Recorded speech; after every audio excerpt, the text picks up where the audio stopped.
Well, now, for a place that calls itself the great studio in the sky, it is downright spooky quiet up here, Michael. I spent the last while listening to what they call the top 40 down there, and I swear it sounded like somebody trapped a lawnmower inside a washing machine. Oh, Elvis, don't be so harsh. It's compression, endless digital compression, everything pushed right up to the ceiling so the ear never has to feel a dynamic shift anymore. But it does hurt my heart a little, if I'm honest. Where did the string arrangements go?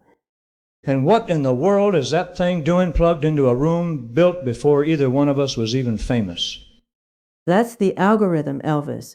That's the whole modern stage now, and it apparently follows us even up here. Best get comfortable. I don't believe it's going anywhere. Well, I'll be. Never thought I'd sit across a table from the king of pop himself. Watched you on the television more than once and thought, now there's a fella who studied his craft. I studied you first, if we're being honest. I used to practice your sneer in the mirror at home before I ever practiced a single dance step. Funny how that works. The man who taught me to move is the one asking me what happened to the music. That's what gets me hot under the collar, Michael. A song used to be a little 3-minute movie. Fella loses his girl on the midnight train, and by verse 3 he's either in church or at the bottom of a glass. You had to sing it like your whole life depended on keeping that listener by the radio. The great writers treated a song like a 3-act play. Exposition, a rising conflict, a bridge that broke your heart, then the resolution. A good arranger could build an entire world in 16 bars. A bridge? Ask a producer today where the bridge went, and he'll look at you like you asked him to build one across the Mississippi with his bare hands. They cut it clean out, on account of that screen paying the same fraction of a penny whether your song's got one or not. Don't say that. It doesn't listen with its ears, Elvis. It calculates. If a song runs past 2 minutes and 20 seconds, the executives panic. How do you tell a story about heartbreak in 1 minute 50? Now hold on a minute, Mr. Moonwalk. You're fretting over folks staring at screens instead of listening, but didn't you kick that barn door open yourself? You made a 14-minute zombie picture just to sell one record? After that, if an artist didn't have 20 lasers and 5 backup dancers, wasn't nobody even looking up from their soda? How can you say that with a straight face? Who shook his hips on television till the network could only shoot him from the waist up?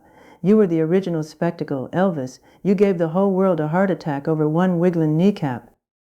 That wasn't spectacle, son. That was just my leg twitching because I was nervous as a cat in a room full of rocking chairs. The music got in my shoes and had to come out somewhere. It's not spectacle, it's visual storytelling. Fred Astaire's Grace married to James Brown's Groove. That's cinema. But what they do on that little app now isn't choreography. It's 30 million kids doing the same 15-second hand gesture in their bathroom mirrors. What we built as an art form, they turned into an assembly line. Do you know what I miss most? The shared dream. When my biggest record premiered, the whole world sat down at the same hour to watch it. Tokyo, London, Gary, Indiana, all sharing one heartbeat for 14 minutes. There was a monoculture. Shoot. I remember that satellite broadcast out of Hawaii back in '73. Over 1 billion people watching one fella sweat clean through a cape. Next morning, the grocery clerk and the bank teller were both talking about the very same high note. Now culture's fractured into 1 billion private bubbles. A song can get 500 million streams, and you can still walk outside and ask 50 strangers who's never heard 1 second of it. And it ain't just the crowd that changed, Michael. It's the voices themselves. Old bluesmen on Beale Street, the beauty was in the crack.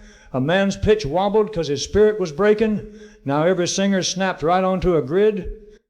When I cut one of my saddest songs, I broke down crying at the end of the take. My producer kept it in the record, said the tears were the take. Today they just clean the sniffles up with a plug-in and move on to the next verse. Colonel Parker ran my whole life like it was one long carnival act. Michael, I didn't pick half the pictures I made. Didn't pick most of the tours either. Man had his hand on everything I ever touched. I understand that more than you'd think. Everyone alive had an opinion about exactly what Michael Jackson was supposed to be. Almost nobody ever stopped to ask what I actually wanted. What did you want? Truly. To make something so good nobody could look away from it. That's all it ever was. I just wanted it to be good, better than good, undeniable. Same reason I got up on that stage back in '54 and shook like the devil himself was living in my hip. It wasn't rebellion, whatever the papers wrote the next morning. That stage was the one place I ever felt like myself, and not something the colonel was selling by the pound. Same reason I got up on that stage back in '54 and shook like the devil himself was living in my hip. It wasn't rebellion, whatever the papers wrote the next morning. That stage was the one place I ever felt like myself, and not something the colonel was selling by the pound. The stage never lied to me either. Everywhere else, somebody wanted my time, my face, my next headline. Up there, for a few minutes, it was just the music and me. Now here's the kicker. I found a duet up there of you and me covering some rap song about fast cars. Neither one of us ever stepped foot in a booth for it. Some kid fed our old records into a machine and told it to spit us back out. Mercy, I heard that one. My voice sounded like me on helium after 3 days without sleep. It captures the timbre, Elvis, but it has no ghost in it, no heartbeat. It doesn't know what it costs to practice in a studio till your feet bleed. They got me singing everything from 90s hip-hop to some Japanese cartoon theme. Funny as hell on one hand. On the other, if a machine can fake either one of us in 30 seconds flat, what happens to the next kid who spends 10 years learning to sing with real soul? Because it cannot suffer, Elvis. Art is the record of human suffering and joy and struggle and redemption. That thing has never fallen in love, never felt lonely in a crowded hotel room. It can imitate our style. It can never create a new feeling. Well, let's test that theory right here and now. No screens, no fixing it after. Just two old boys and a beat. Give me something, Michael. Boom, chick, chack, boom, chack, who? Well, now listen here. I got something to say about a heart that keeps on breaking every single day. Oh, tell it, King, tell it plain. Ain't no machine ever gonna feel this pain. Hot damn. Tell me an algorithm can calculate that feeling. You can't code that, son. Never. That spark only comes from two living spirits bouncing off each other in real time. One more, King. Give it to me one more time. And let's really give that little screen something to choke on. Boom, chicka, boom, chack, hit it. And a heart don't break on a schedule, no. A heart breaks whenever it wants. Who? That's it. That right there is the whole secret, and it ain't for sale. So what's the diagnosis, doctor? Did music die? Or is it just taking a long nap under a mountain of shiny electronics? It can't die, Elvis. People need music the way they need water. The delivery changes, cylinder 45, cassettes, streaming whatever they dream up next. But somewhere right now there's a kid in a garage in Detroit picking up a beat-up guitar, ready to break every single rule we just complained about. They'll get tired of the processed sugar eventually. Folks always do. The minute somebody walks out with nothing but a guitar, a real voice, and a broken heart, the whole world stops and listens all over again.